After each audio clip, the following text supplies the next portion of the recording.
Macam mana kita nak setting Aria Digital TV ni ataupun Aria DTV ni? Kita tak boleh suka-suka setting letak je macam gini, lepas tu kita pergi cari signal. Kalau kita buat gitu biasanya dia akan jadi gini lah.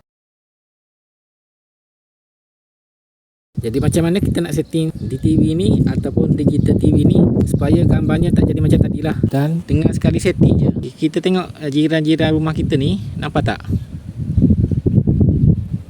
Ada tak yang pakai Astro?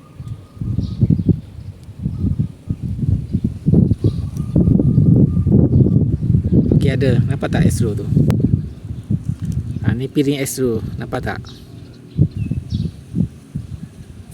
Piring Astro ni dia menghadap ke kiblat lah.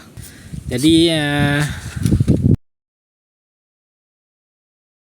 kita tengok kita punya Aria TV ataupun Aria DTV ni, kepalanya menghadap ke kiri. Kepalanya yang ni lah, yang tiga segi ni, yang anak panah ni, ekornya dekat belakang. Kita tengok dengan piring Astro tu dia sama tak?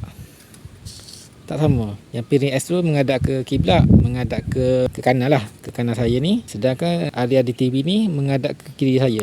Jadi kita nak setting DTV ni ataupun Aria DTV ni, Aria Digital TV ni,